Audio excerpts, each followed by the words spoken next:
ನಮಸ್ಕಾರ. ಮುಖ್ಯಾಂಶಗಳು. ರಾಜ್ಯದ 16 ಜಿಲ್ಲೆಗಳ 43 ತಾಲೂಕುಗಳು ಅತಿವೃಷ್ಟಿ ಪೀಡಿತ. ವಿಪತ್ತು ನಿರ್ವಹಣಾ ಪಡೆ ಮಾರ್ಗಸೂಚಿ ಅನ್ವಯ ಪರಿಹಾರ, ಸರ್ಕಾರ ಘೋಷಣೆ. ನಾಡಿಗೆ ಸುರೇಶ್ ಅಂಗಡಿ ಅವರ ಕೊಡುಗೆ ಅಪಾರ. ಅಂತ್ಯಕ್ರಿಯೆ ನೆರವೇರಿದ ದೆಹಲಿಯ ರುದ್ರಭೂಮಿಯಲ್ಲಿ ಸ್ಮಾರಕ ನಿರ್ಮಾಣ. ಮುಖ್ಯಮಂತ್ರಿ ಬಿಎಸ್ ಯಡಿಯೂರಪ್ಪ. ಬಿಹಾರ ವಿಧಾನಸಭಾ ಚುನಾವಣೆ, ಎನ್ಡಿಎ ಮಿತ್ರ ಪಕ್ಷಗಳಿಂದ ಸೀಟು ಹಂಚಿಕೆ ಪೂರ್ಣ. ನಿತೀಶ್ ಕುಮಾರ್ ಮೈತ್ರಿಕೂಟದ ನಾಯಕ. ವನ್ಯಜೀವಿ ಸಂರಕ್ಷಣೆ ದೇಶದ ಸಂಪ್ರದಾಯ ಸಂಸ್ಕೃತಿಯ ಅವಿಭಾಜ್ಯ ಅಂಗ. ಜೀವ ವೈವಿಧ್ಯತೆ ರಕ್ಷಣೆ ನಮ್ಮ ಮೂಲಭೂತ ಕರ್ತವ್ಯ.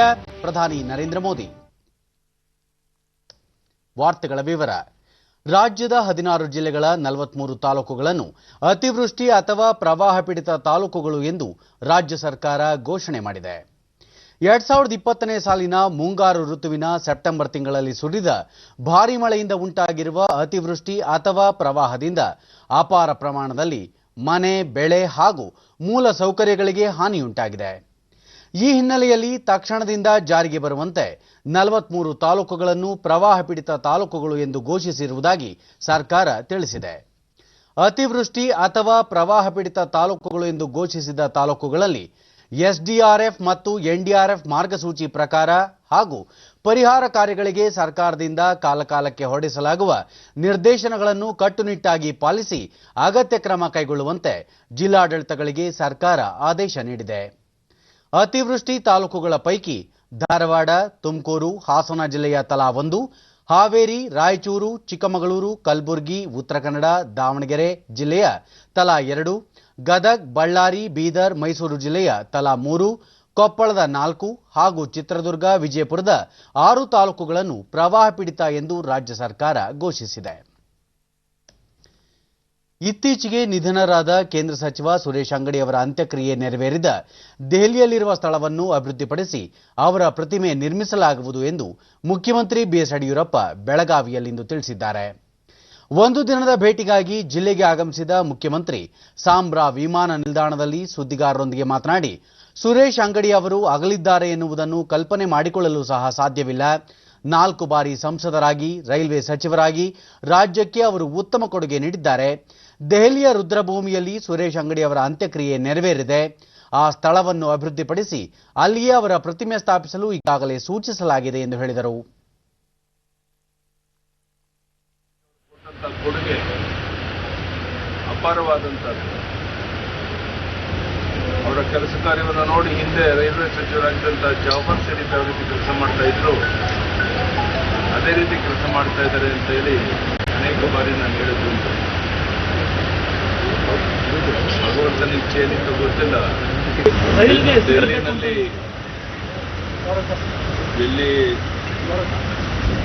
ಸ್ಮಶಾನದಲ್ಲಿ ರುದ್ರಭೂಮಿನಲ್ಲಿ ಡೆಲ್ಲಿ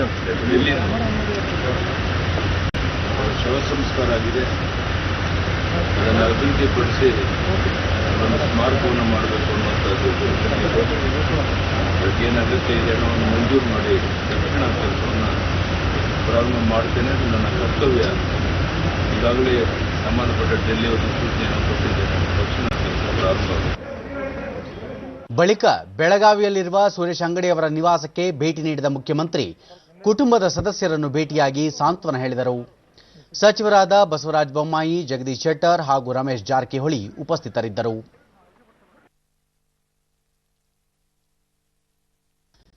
ಇತ್ತೀಚೆಗೆ ನಿಧನರಾದ ರೈಲ್ವೆ ಖಾತೆ ರಾಜ್ಯ ಸಚಿವ ದಿವಂಗತ ಸುರೇಶ್ ಅಂಗಡಿ ಅವರ ಬೆಳಗಾವಿ ನಿವಾಸಕ್ಕೆ ಭೇಟಿ ನೀಡಿದ ಕೇಂದ್ರ ಸಂಸದೀಯ ವ್ಯವಹಾರಗಳ ಸಚಿವ ಪ್ರಹ್ಲಾದ್ ಜೋಶಿ ಕುಟುಂಬದ ಸದಸ್ಯರಿಗೆ ಸಾಂತ್ವನ ಹೇಳಿದರು.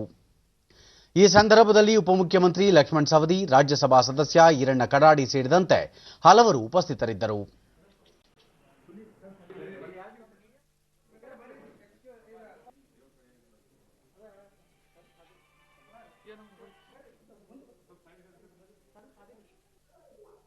ಬಳಿಕ ಪ್ರಹ್ಲಾದ್ ಜೋಶಿ ಕೇಂದ್ರ ಸರ್ಕಾರ ಜಾರಿಗೆ ತಂದಿರುವ ಕೃಷಿ ಸಂಬಂಧಿತ ಕಾಯ್ದೆಗಳ ಬಗ್ಗೆ ಕಾಂಗ್ರೆಸ್ ಪಕ್ಷ ಅಪಪ್ರಚಾರ ಮಾಡುವ ಮೂಲಕ ದೇಶದ ರೈತರನ್ನು ತಪ್ಪು ದಾರಿಗೆ ಎಳೆಯುತ್ತಿದೆ ಎಂದು ಟೀಕಿಸಿದರು. ಕಾಂಗ್ರೆಸ್ ಪಕ್ಷದ ಈ ರೀತಿಯ ಆರೋಪಗಳಲ್ಲಿ ಯಾವುದೇ ಹುರುಳಿಲ್ಲ ಎನ್ನುವುದನ್ನು ದೇಶದ ಜನರಿಗೆ ಮನವರಿಕೆ ಮಾಡಿಕೊಡಲು ಬಿಜೆಪಿ ಮುಂದಾಗಿದೆ ಎಂದು ಹೇಳಿದ ಅವರು, ಎಪಿಎಂಸಿ ಕಾಯ್ದೆ ತಿದ್ದುಪಡಿಯಿಂದ ರೈತರು ಮುಕ್ತವಾಗಿ ತಮ್ಮ ಉತ್ಪನ್ನಗಳನ್ನು ಎಲ್ಲಿ ಬೇಕಾದರೂ ಯಾರಿಗೆ ಬೇಕಾದರೂ ಮಾರಾಟ ಮಾಡುವ ಅವಕಾಶ ಪಡೆದಿದ್ದಾರೆ ಎಂದರು. ಎಪಿಎಂಸಿ ಆಕ್ಟ್ ಅನ್ನು ಬದಲಾವಣೆ ಮಾಡಿ ರೈತರನ್ನ ಬಂಧಮುಕ್ತರನ್ನಾಗಿ ಮಾಡ್ತೀವಿ. ನನ್ನ ಪ್ರಶ್ನೆ ಇರೋದು, ನೀವು ನಿಮ್ಮ ಪ್ರಣಾಳಿಕೆಯಲ್ಲಿ ಹೇಳುವುದು ಬೇರೆ, ಮಾಡುವುದು ನಿಮ್ಮ ಮಾತು ಮತ್ತು ಕೃತಿಯಲ್ಲಿ ಕಾಂಗ್ರೆಸ್ ಪಾರ್ಟಿಗೂ ಅಂತರ ಇದ್ದೇ ಇದೆ. ಇವತ್ತಿನ ತನಕ ಕಾಂಗ್ರೆಸ್ ಪಾರ್ಟಿ ತನ್ನ ಪ್ರಣಾಳಿಕೆಯಲ್ಲಿ ಎಲ್ಲೂ ಗಂಭೀರವಾಗಿ ತೆಗೆದುಕೊಂಡಿದೆ. It has never taken it's manifesto seriously. Just keep it before the people. At the time of election ಅವರನ್ನು ಇರ್ತಾರೆ, ಆನಂತರ ಏನೂ ಮಾಡಲ್ಲ. ಆಶ್ವಯುಜ ಕಾರ್ತೀಕ ಮಾಸಗಳು ಬಂತೆಂದರೆ ದಸರಾ, ದೀಪಾವಳಿ ಹಬ್ಬಗಳ ಪರ್ವ, ನಂತರ ಕ್ರಿಸ್ಮಸ್ ಹಾಗೂ ಹೊಸ ವರ್ಷದ ಆಚರಣೆಯ ಸಂಭ್ರಮ. ಈ ವರ್ಷ ಮಾರಕ ಕೊರೋನಾ ಹಬ್ಬಗಳ ಉತ್ಸವಕ್ಕೆ ಅಡ್ಡಿಯಾಗಿದೆ. ಈ ಸಂಭ್ರಮದ ವೇಳೆ ಸಾಂಕ್ರಾಮಿಕ ರೋಗ ಹರಡದಂತೆ ತಡೆಯಲು ಕೇಂದ್ರ ಆರೋಗ್ಯ ಮತ್ತು ಕುಟುಂಬ ಕಲ್ಯಾಣ ಸಚಿವಾಲಯ ಮಾರ್ಗದರ್ಶಿ ಸೂತ್ರಗಳನ್ನು ಸಿದ್ಧಪಡಿಸಿದೆ. ಅಕ್ಟೋಬರ್ನಿಂದ ಡಿಸೆಂಬರ್ವರೆಗೆ ಸಾಲು ಸಾಲು ಹಬ್ಬಗಳು ಬರುವ ಕಾರಣ ವಾರಗಳ ಕಾಲ ನಡೆಯುವ ಉತ್ಸವಗಳಲ್ಲಿ ಧಾರ್ಮಿಕ ಸ್ಥಳಗಳು, ದೇವಾಲಯಗಳು, ವಸ್ತು ಪ್ರದರ್ಶನ, ಮೆರವಣಿಗೆ, ಜಾತ್ರೆ ಹಾಗೂ ಸಾಂಸ್ಕೃತಿಕ ಕಾರ್ಯಕ್ರಮಗಳಲ್ಲಿ ದೊಡ್ಡ ಸಂಖ್ಯೆಯಲ್ಲಿ ಜನರು ಸೇರುವುದು ಸಾಮಾನ್ಯ. ಈ ವೇಳೆ ಕೋವಿಡ್ ಪ್ರಸರಣ ತಡೆಯಲು ಮುನ್ನೆಚ್ಚರಿಕೆ ಕ್ರಮಗಳು ಅತ್ಯಗತ್ಯವಾಗಿದ್ದು, ಈ ಹಿನ್ನೆಲೆಯಲ್ಲಿ ಮಾರ್ಗಸೂಚಿಗಳನ್ನು ಹೊರಡಿಸಲಾಗಿದೆ.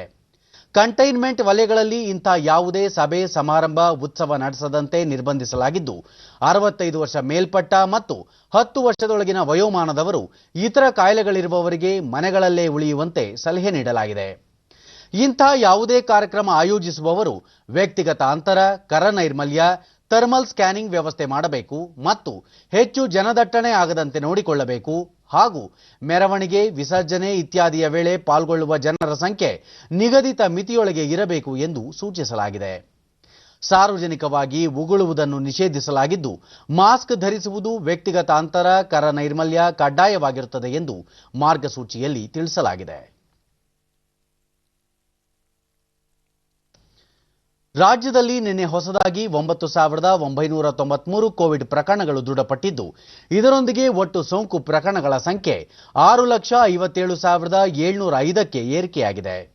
ನಿನ್ನೆ 10,228 ಮಂದಿ ಆಸ್ಪತ್ರೆಯಿಂದ ಬಿಡುಗಡೆಯಾಗಿದ್ದು, ಇದುವರೆಗೂ ಗುಣಮುಖಗೊಂಡವರ ಸಂಖ್ಯೆ 5,33,074ಕ್ಕೆ ತಲುಪಿದೆ.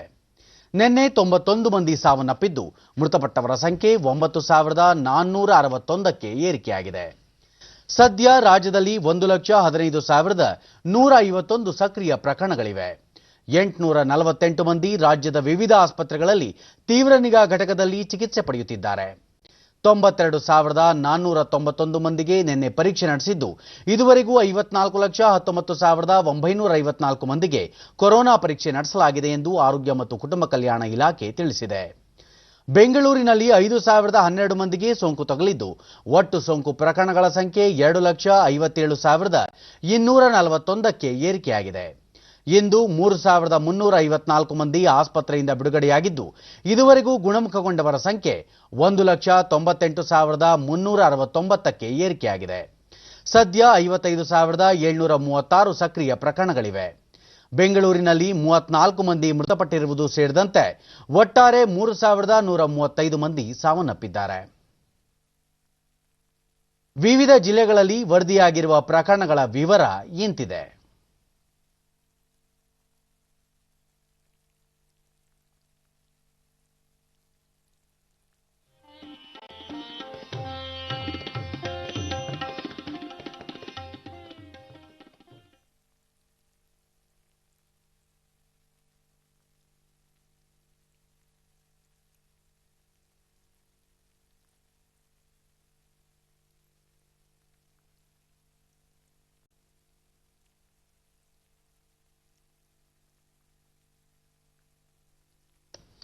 ರಾಜ್ಯದ ಬೆಂಗಳೂರಿನಲ್ಲಿ ಅತಿ ಹೆಚ್ಚು ಕೋವಿಡ್-19 ಪ್ರಕರಣಗಳು ಕಂಡುಬರುತ್ತಿರುವ ಹಿನ್ನೆಲೆಯಲ್ಲಿ ಬೃಹತ್ ಬೆಂಗಳೂರು ಮಹಾನಗರ ಪಾಲಿಕೆ ಸೋಂಕು ಪರೀಕ್ಷೆ ಮತ್ತು ಗುರುತಿಸುವಿಕೆ ಕಾರ್ಯವನ್ನು ತೀವ್ರಗೊಳಿಸಿದೆ. ನಗರದಲ್ಲಿ ಸಕ್ರಿಯ ಪ್ರಕರಣಗಳ ಪ್ರಮಾಣ 13.88ರಷ್ಟಿದ್ದು, ಮರಣ ಪ್ರಮಾಣ 1.23ರಷ್ಟಿದೆ.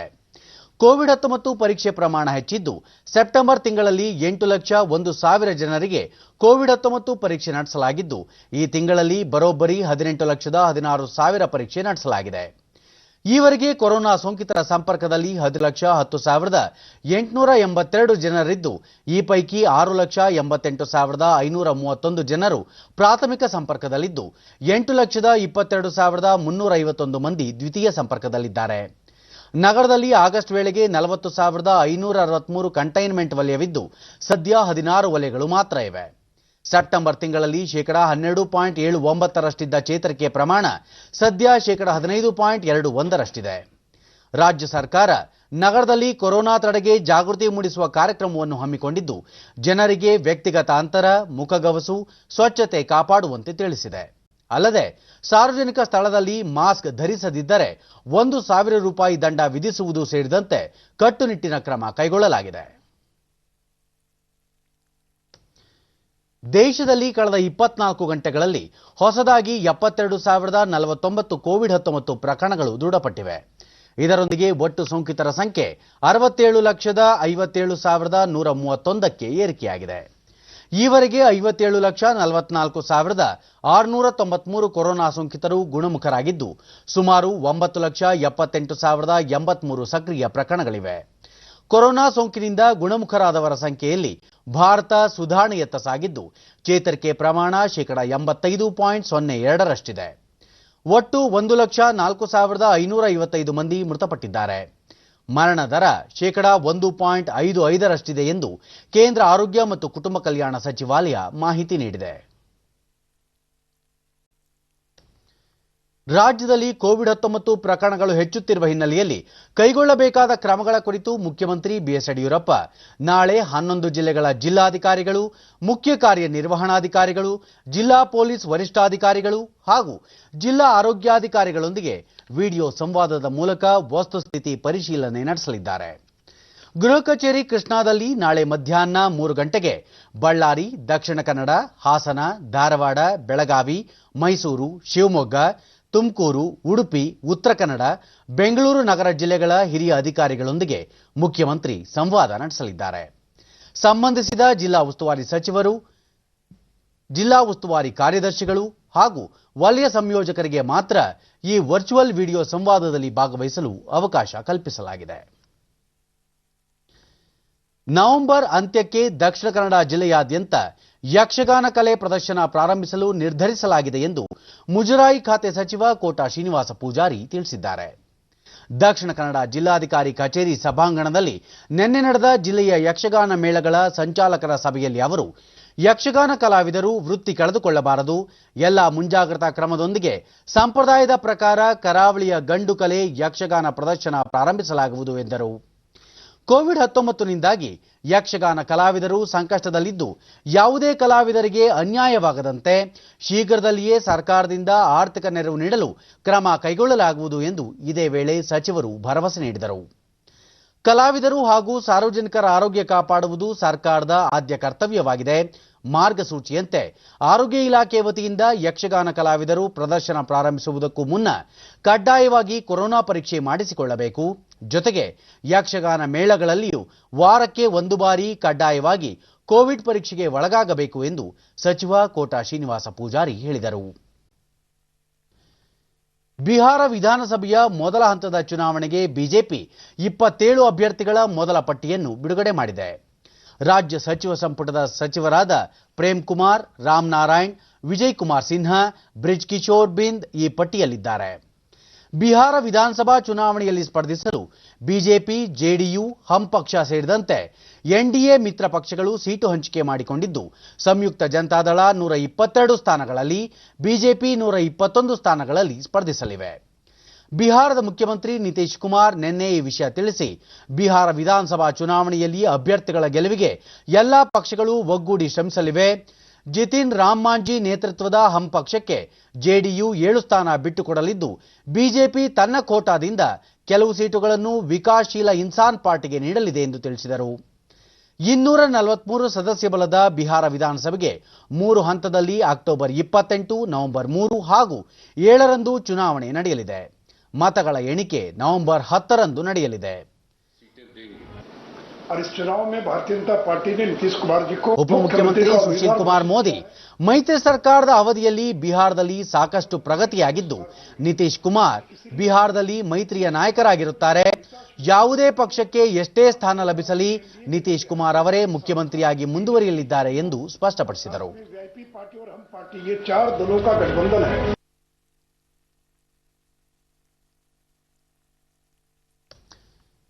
ವನ್ಯಜೀವಿ ಸಂರಕ್ಷಣೆ ಭಾರತೀಯ ಸಂಪ್ರದಾಯ ಮತ್ತು ಸಾಂಸ್ಕೃತಿಕ ನೀತಿಯ ಒಂದು ಭಾಗವಾಗಿದೆ ಎಂದು ಪ್ರಧಾನಿ ನರೇಂದ್ರ ಮೋದಿ ಅವರು ತಿಳಿಸಿದ್ದಾರೆ. ವನ್ಯಜೀವಿ ಸಪ್ತಾಹ 2020ರ ಅಂಗವಾಗಿ ಅವರು ವನ್ಯಜೀವಿ ಸಂರಕ್ಷಣೆ ಪ್ರತಿಯೊಬ್ಬ ಭಾರತೀಯ ಮೂಲಭೂತ ಕರ್ತವ್ಯವಾಗಿದೆ ಎಂದು ತಿಳಿಸಿ ಅಳಿವಿನಂಚಿನಲ್ಲಿರುವ ಸಿಂಹಗಳಿಗೆ ಭಾರತ ಆವಾಸ ಸ್ಥಾನವಾಗಿದ್ದು ಹುಲಿಗಳ ಗಣತಿಯಲ್ಲಿ ವಿಶ್ವಕ್ಕೆ ಮೊದಲ ಸ್ಥಾನದಲ್ಲಿದ್ದೇವೆ ಎಂದರು. ರಾಷ್ಟ್ರೀಯ ಉದ್ಯಾನವನ ಮತ್ತು ಅಭಯಾರಣ್ಯಗಳ ಕಾಯ್ದೆಯಡಿ ಪ್ರಾಣಿಗಳ ಸಂರಕ್ಷಣೆಗೆ ಅಗತ್ಯವಾದ ಎಲ್ಲ ರೀತಿಯ ಬಾಹ್ಯ ಬೆಂಬಲ ನೀಡುತ್ತಿದ್ದೇವೆ. ಸರ್ಕಾರ ವನ್ಯಜೀವಿ ಸಂರಕ್ಷಣೆ ಮತ್ತು ಜೀವ ವೈವಿಧ್ಯತೆಯನ್ನು ಸಮವಾಗಿ ಸಂರಕ್ಷಿಸುತ್ತಿದೆ. ಜೀವ ವೈವಿಧ್ಯತೆ ಜೊತೆಗೆ ಭಾರತವನ್ನು ಸುಸ್ಥಿರ ಅಭಿವೃದ್ಧಿಯತ್ತ ಕೊಂಡೊಯ್ಯಲು ಪ್ಲಾಸ್ಟಿಕ್ ತ್ಯಾಜ್ಯ ನಿರ್ವಹಣೆ ಹಾಗೂ ಮರುಬಳಕೆಗೆ ಹೆಚ್ಚು ಉತ್ತೇಜನ ನೀಡಲಾಗುತ್ತಿದೆ ಎಂದು ಪ್ರಧಾನಿ ವಿವರಿಸಿದರು. ಹುಲಿ ಯೋಜನೆ, ಆನೆ ಯೋಜನೆ ಜೊತೆಗೆ ಅಳಿವಿನಂಚಿನಲ್ಲಿರುವ ಪ್ರಭೇದಗಳಾದ ಸಿಂಹ, ಡಾಲ್ಫಿನ್ ಇತ್ಯಾದಿ ಪ್ರಾಣಿಗಳ ಸಂರಕ್ಷಣೆಗೆ ಪ್ರೋತ್ಸಾಹ ನೀಡಲಾಗುತ್ತಿದೆ ಎಂದು ಪ್ರಧಾನಿ ವಿಶ್ಲೇಷಿಸಿದರು. ಈ ವೇಳೆ ವಾರ್ತಾ ಮತ್ತು ಪ್ರಸಾರ ಖಾತೆ ಸಚಿವ ಪ್ರಕಾಶ್ ಜಾವಡೇಕರ್ ನರೇಂದ್ರ ಮೋದಿ ಅವರು ವನ್ಯಜೀವಿ ಸಪ್ತಾಹ 2020ರ ಅಂಗವಾಗಿ ವನ್ಯಜೀವಿ ಸಂರಕ್ಷಣೆ ಬಗ್ಗೆ ಪ್ರತಿಯೊಬ್ಬ ಪ್ರಜೆಗೆ ಸ್ಫೂರ್ತಿದಾಯಕ ಸಂದೇಶ ಸಾರಿದ್ದಾರೆ ಎಂದು ಹೇಳಿದ್ದಾರೆ. ರಾಷ್ಟ್ರೀಯ ಪದಾಧಿಕಾರಿಗಳಾಗಿ ಆಯ್ಕೆಯಾದ ಬಿಜೆಪಿಯ ನೂತನ ಸದಸ್ಯರೊಂದಿಗೆ ಪಕ್ಷದ ಅಧ್ಯಕ್ಷ ಜೆಪಿ ನಡ್ಡಾ ನಿನ್ನೆ ದೆಹಲಿಯಲ್ಲಿ ಮೊದಲ ಸಭೆ ನಡೆಸಿದರು. ಈ ಸಂದರ್ಭದಲ್ಲಿ ಅವರು ಪ್ರಧಾನಿ ನರೇಂದ್ರ ಮೋದಿ ಅವರ ಮಾರ್ಗಸೂಚಿ ಅನ್ವಯ ಸಾರ್ವಜನಿಕ ಸೇವೆಯ ಸಂಕಲ್ಪ ಮತ್ತು ರಾಷ್ಟ್ರದ ಉನ್ನತಿಯನ್ನು ಪಕ್ಷ ಪೂರೈಸಲಿದೆ. ಸಂಘಟನೆಯ ಆಲೋಚನೆಗಳೊಂದಿಗೆ ಜನರನ್ನು ಸಂಪರ್ಕಿಸುವ ಮೂಲಕ ಪಕ್ಷ ಹೊಸ ದಾಖಲೆಗಳನ್ನು ಸ್ಥಾಪಿಸಲಿದೆ ಎಂದು ಹೇಳಿದರು. ಮುಂಬರುವ ಬಿಹಾರ ವಿಧಾನಸಭಾ ಚುನಾವಣೆ ಹಾಗೂ ಕೆಲವು ರಾಜ್ಯಗಳಲ್ಲಿ ನಡೆಯಲಿರುವ ಉಪಚುನಾವಣೆ ಕುರಿತಂತೆಯೂ ಈ ಸಭೆಯಲ್ಲಿ ಚರ್ಚೆ ನಡೆಸಲಾಯಿತು. ಭಾರತ, ಅಮೆರಿಕ, ಜಪಾನ್ ಮತ್ತು ಆಸ್ಟ್ರೇಲಿಯಾ 4 ದೇಶಗಳ ನಡುವಿನ ಭದ್ರತೆ ಕುರಿತ ಸಭೆ ಕ್ವಾಡ್ ನಿನ್ನೆ ಟೋಕಿಯೋದಲ್ಲಿ ನಡೆಯಿತು. ವಿದೇಶಾಂಗ ವ್ಯವಹಾರಗಳ ಸಚಿವ ಡಾಕ್ಟರ್ ಜೈಶಂಕರ್ ಮಾತುಕತೆಯಲ್ಲಿ ಪಾಲ್ಗೊಂಡು ಸದಸ್ಯ ರಾಷ್ಟ್ರಗಳು ನಿಯಮಾಧಾರಿತ ಅಂತಾರಾಷ್ಟ್ರೀಯ ನೀತಿ, ಪಾರದರ್ಶಕತೆ, ನೌಕಾಯಾನ, ಗಡಿ ಭದ್ರತೆ ಹಾಗೂ ಸಾರ್ವಭೌಮತ್ವಕ್ಕೆ ಮನ್ನಣೆ ನೀಡುವುದಾಗಿ ಘೋಷಿಸಿದರು. ಅವರು ಕ್ವಾಡ್ ರಾಷ್ಟ್ರಗಳು ವಿಶ್ವದ ಎಲ್ಲ ದೇಶಗಳ ಭದ್ರತೆ ಹಾಗೂ ಆರ್ಥಿಕ ಹಿತಾಸಕ್ತಿಗೆ ಪ್ರೋತ್ಸಾಹ ನೀಡುವುದಾಗಿ ತಿಳಿಸಿದರು. ಕೋವಿಡ್-19 ಸಂಕಷ್ಟದ ನಡುವೆಯೂ ಕ್ವಾಡ್ ರಾಷ್ಟ್ರಗಳು ಸಭೆ ಸೇರಿರುವುದು ಮಹತ್ವದ್ದಾಗಿದೆ ಎಂದರು. Vibrant and pluralistic democracies with shared values, our nations have affirmed collectively the importance of maintaining a free, open and inclusive Indo-Pacific.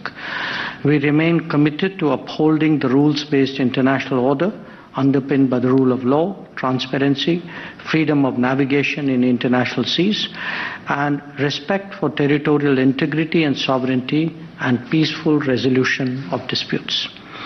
Our objective remains advancing the security and the economic interests of all countries having legitimate and vital interests in the region. It is a matter of satisfaction that the Indo-Pacific concept has gained increasingly wider acceptance. Quad समूह को हिंद प्रशांत क्षेत्र में विशेष रूप से उन देशों का महत्वपूर्ण समर्थन मिल रहा है जो चीन ಕಲಬುರಗಿ ಜಿಲ್ಲೆ ಮಹಾತ್ಮ ಗಾಂಧಿ ರಾಷ್ಟ್ರೀಯ ಉದ್ಯೋಗ ಖಾತ್ರಿ ಯೋಜನೆಯಡಿ ಕೂಲಿ ಕಾರ್ಮಿಕರಿಗೆ ಹೊಸ ಜಾಬ್ ಕಾರ್ಡ್ ವಿತರಿಸುವಲ್ಲಿ ಯಶಸ್ವಿಯಾಗಿದ್ದು ರಾಜ್ಯದಲ್ಲೇ ಮುಂಚೂಣಿ ಸ್ಥಾನವನ್ನು ಪಡೆದುಕೊಂಡಿದೆ. ಜಿಲ್ಲೆಯಲ್ಲಿ ಉದ್ಯೋಗ ಚೀಟಿಗಾಗಿ ಅರ್ಜಿ ಸಲ್ಲಿಸಿದ ಕುಟುಂಬಗಳಿಗೆ ಕೆಲವೇ ದಿನಗಳಲ್ಲಿ ಗ್ರಾಮ ಪಂಚಾಯಿತಿ ವತಿಯಿಂದ ಕಾರ್ಡುಗಳನ್ನು ವಿತರಿಸಲಾಗುತ್ತಿದೆ. ಕೊರೋನಾ ಸೋಂಕು ಹಿನ್ನೆಲೆಯಲ್ಲಿ ನಗರ ಪ್ರದೇಶಗಳಿಂದ ಹಳ್ಳಿಗಳಿಗೆ ಮರಳಿದವರಿಗೆ ಮನ್ರೇಗಾ ಯೋಜನೆಯಡಿ ಉದ್ಯೋಗ ಕಲ್ಪಿಸಿರುವುದು ವಿಶೇಷವಾಗಿದೆ.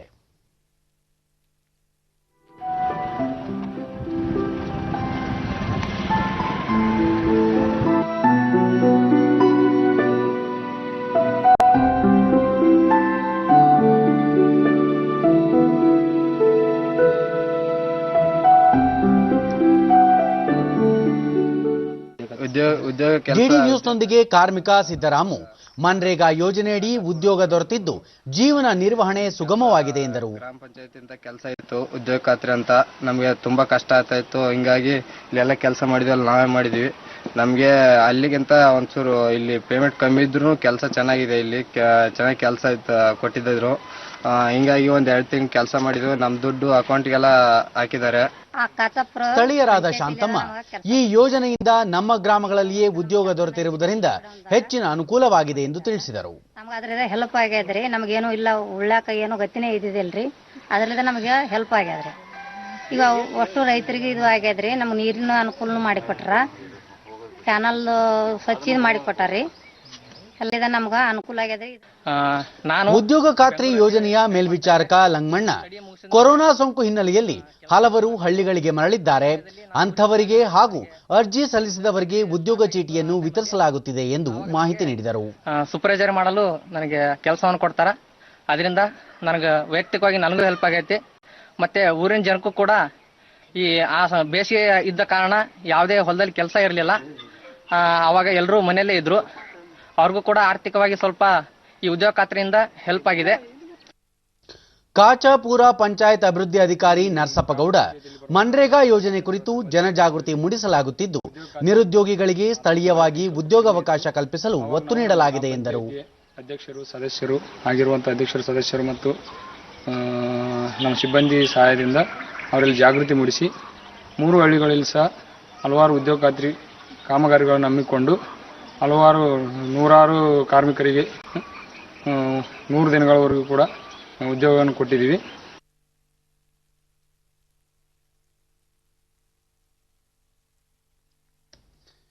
ಕುಕ್ಕೆ ಸುಬ್ರಹ್ಮಣ್ಯದ ಕಲಾತ್ಮಕತೆಯ ಬೃಹತ್ ರಥ, ಕದ್ರಿ ಮಂಜುನಾಥ ದೇವಸ್ಥಾನದ ಬೆಳ್ಳಿ ರಥ, ಧರ್ಮಸ್ಥಳದ ಸುಂದರ ಕೆತ್ತನೆಯ ಬ್ರಹ್ಮರಥ, ಕೊಲ್ಲೂರು ಮೂಕಾಂಬಿಕಾ ದೇವಸ್ಥಾನದ ಪುಷ್ಪ ರಥಗಳಲ್ಲಿನ ಕೆತ್ತನೆ, ಕಲಾತ್ಮಕತೆ, ಸುಂದರ ಪುತ್ಥಳಿಗಳು, ದೇವತಾ ಮೂರ್ತಿಗಳು, ಸೂಕ್ಷ್ಮ ಲತಾ ಸುರುಳಿಗಳನ್ನು ನೋಡಿದಾಗ ರಥ ನಿರ್ಮಿಸಿದ ಶಿಲ್ಪಿಯ ಕೈಚಳಕ ಚಾತುರ್ಯಕ್ಕೆ ಮನ ಬಾಗದಿರದು. ಇಂತಹ ಸುಂದರ ರಥಗಳ ನಿರ್ಮಾಣ ಕುರಿತು ಒಂದು ವರದಿ. ರಾಜ್ಯದ ಬಹುತೇಕ ಪ್ರಮುಖ ದೇವಾಲಯಗಳಲ್ಲಿ ರಥೋತ್ಸವ, ಬ್ರಹ್ಮ ರಥೋತ್ಸವ, ಪುಷ್ಪ ರಥೋತ್ಸವಗಳು ನಡೆಯುತ್ತವೆ. ಭಗವಂತನ ಉತ್ಸವ ಮೂರ್ತಿಗಳನ್ನು ಇಟ್ಟ ದಿವ್ಯ ಭವ್ಯ ಅಲಂಕೃತ ರಥಗಳನ್ನು ಎಳೆದು ಭಕ್ತರು ಧನ್ಯತಾ ಭಾವ ಪಡೆಯುತ್ತಾರೆ. ಇಂಥ ಭವ್ಯ ರಥಗಳಲ್ಲಿನ ಸೂಕ್ಷ್ಮ ಕೆತ್ತನೆ, ಕೌಶಲ್ಯ ಕಂಡಾಗ ಆ ಶಿಲ್ಪಿಯ ಬಗ್ಗೆ ಹೆಮ್ಮೆ ಮೂಡುವುದು ಸಹಜ. ರಾಜ್ಯದ 100 ದೇವಾಲಯಗಳಿಗೆ ಅಷ್ಟೇ ಅಲ್ಲ, ನೆರೆ ರಾಷ್ಟ್ರಗಳ ದೇವಾಲಯಗಳಿಗೂ ಕರುನಾಡಿನ ಉಡುಪಿ ಜಿಲ್ಲೆ ಕುಂದಾಪುರ ತಾಲೂಕು ಕೋಟೇಶ್ವರದಲ್ಲಿ ಇಂಥ ರಥಗಳು ನಿರ್ಮಾಣವಾಗುತ್ತದೆ.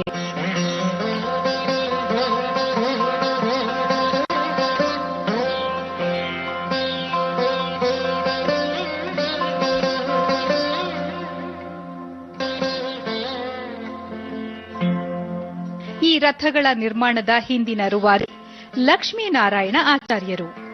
ಮರದ ಕೆತ್ತನೆ ಕೆಲಸ ಮಾಡುತ್ತಿದ್ದ ತಂದೆ ಹಾಗೂ ಮಾವನೊಂದಿಗೆ ತಮ್ಮ 11ನೇ ವಯಸ್ಸಿನಿಂದಲೇ ಕಾಷ್ಟಶಿಲ್ಪ ಕೆತ್ತನೆಯ ಕಾರ್ಯದಲ್ಲಿ ತೊಡಗಿದ ಲಕ್ಷ್ಮೀನಾರಾಯಣ ಆಚಾರ್ಯ ತಮ್ಮ 18ನೇ ವಯಸ್ಸಿನಲ್ಲೇ ಸ್ವತಂತ್ರವಾಗಿ ದೇವರ ಮಂಟಪ, ಪಲ್ಲಕ್ಕಿ, ದೇವತಾ ಮೂರ್ತಿಗಳ ಕೆತ್ತನೆಯಲ್ಲಿ ತೊಡಗಿ ಈಗ 100 ರಥಗಳನ್ನು ನಿರ್ಮಿಸಿ ಹೆಸರುವಾಸಿಯಾಗಿದ್ದಾರೆ.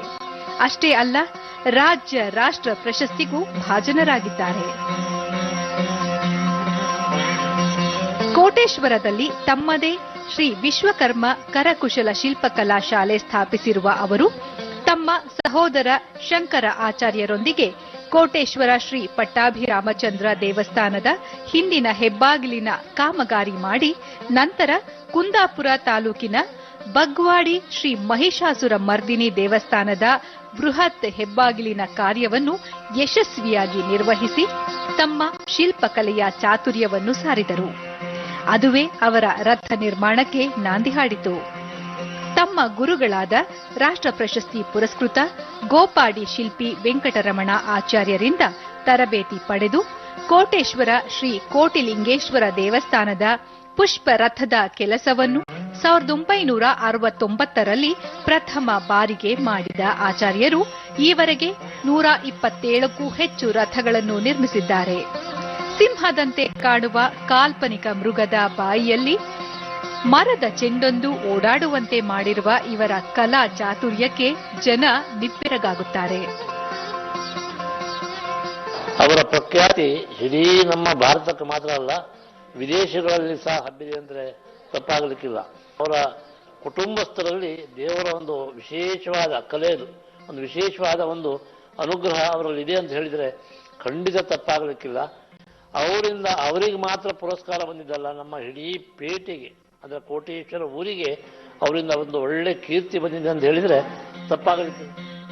ರಥದ ಗಾತ್ರಕ್ಕೆ ಅನುಗುಣವಾಗಿ ಈಗ ಇಂದಿನ ಪತ್ರಿಕೆಗಳ ಇಣುಕು ನೋಟ. ರಾಜ್ಯದತ್ತ ಹೂಡಿಕೆ ಮಹಾಪೂರ, ದೇಶದಲ್ಲೇ ಅತಿ ಹೆಚ್ಚು ಬಂಡವಾಳ ಹೂಡಿಕೆ ಪ್ರಸ್ತಾಪ, ಗುಜರಾತ್ ಮಹಾರಾಷ್ಟ್ರವನ್ನು ಹಿಂದಿಕ್ಕಿದ ಕರ್ನಾಟಕ. ಕೊರೋನಾ, ಆಯುಷ್ ಮಾರ್ಗಸೂಚಿ ಬಿಡುಗಡೆ, ಸೌಮ್ಯ ಲಕ್ಷಣ ಇರುವವರಿಗೆ ಆಯುರ್ವೇದದಿಂದ ಚಿಕಿತ್ಸೆ. ಶಾಲಾರಂಭ ಅಧ್ಯಯನಕ್ಕೆ ತಜ್ಞರ ಸಮಿತಿ, ವರದಿ ಆಧರಿಸಿ ಅಂತಿಮ ನಿರ್ಧಾರ, ಬಿ ಶ್ರೀರಾಮುಲು ಮಾಹಿತಿ, ಅಧಿಕಾರಿಗಳ ಜೊತೆ ಸಭೆ. ವಾರ್ಡ್ ಸಂಖ್ಯೆ 243ಕ್ಕೆ ನಿಗದಿ, ವಾರ್ಡ್ ಮರು ವಿಂಗಡಣೆ ಆಯುಕ್ತರ ನೇತೃತ್ವದಲ್ಲಿ ಕಮಿಟಿ ರಚನೆ. ಹಾಥ್ರಸ್ ಪ್ರಕರಣ ಭಯಾನಕ, ಸುಪ್ರೀಂ ಕೋರ್ಟ್ ಕಳವಳ, ಸಂತ್ರಸ್ತೆ ಕುಟುಂಬಕ್ಕೆ ಭದ್ರತೆ ನೀಡಲು ಆದೇಶ. ಇವು ಇಂದಿನ ಪತ್ರಿಕೆಗಳ ಪ್ರಮುಖ ಸುದ್ದಿ. ಉಳಿದಂತೆ ಜಿಲ್ಲೆಗೊಂದು ಮೈನಾರಿಟಿ ಐಟಿಐ ಕಾಲೇಜು, ಕಂದಾಯ ವಿಭಾಗಕ್ಕೊಂದು ಪಾಲಿಟೆಕ್ನಿಕ್, ಅಲ್ಪಸಂಖ್ಯಾತ ವಿದ್ಯಾರ್ಥಿಗಳ ಸಬಲೀಕರಣ. ರಾಜ್ಯೋತ್ಸವಕ್ಕೆ ಮೆಟ್ರೋ ಸಂಚಾರ, ಮೆಟ್ರೋ 2ನೇ ಹಂತದ ಮೊದಲ ಮಾರ್ಗ ಸಿದ್ಧ. ಪಿಎನ್ಜಿಗೆ ಹೆಚ್ಚಿದ ಡಿಮ್ಯಾಂಡ್, ಎಲ್ಪಿಜಿ ಸಿಲಿಂಡರ್ಗಿಂತಲೂ ಅಗ್ಗ, ದಿನದ 24 ಗಂಟೆಯೂ ತಡೆಯಿಲ್ಲದೆ ಇಂಧನ ಪೂರೈಕೆ. ಕುರುಕಲು ತಿಂಡಿಗೆ ಸಂಚಾರಿ ಫುಡ್ ಟ್ರಕ್, ಫಲಾನುಭವಿಗಳಿಗೆ 10 ಲಕ್ಷದವರೆಗೆ ಸಾಲ, ಸಬ್ಸಿಡಿ ಸೌಲಭ್ಯ, ಮಹಿಳೆಯರಿಗೂ ಅವಕಾಶ.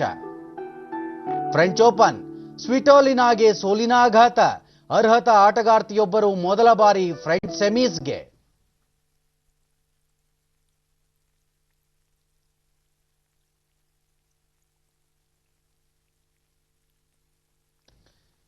ಕೊರೋನಾ ಮಹಾಮಾರಿ ವಿಶ್ವವ್ಯಾಪಿ ಆವರಿಸಿರುವ ಹಿನ್ನೆಲೆಯಲ್ಲಿ ಜನರ ಸುರಕ್ಷತೆ ದೃಷ್ಟಿಯಿಂದ ಎಲ್ಲಾ ರೀತಿಯ ಮುನ್ನೆಚ್ಚರಿಕಾ ಕ್ರಮಗಳನ್ನು ಕೈಗೊಳ್ಳಲಾಗಿದೆ.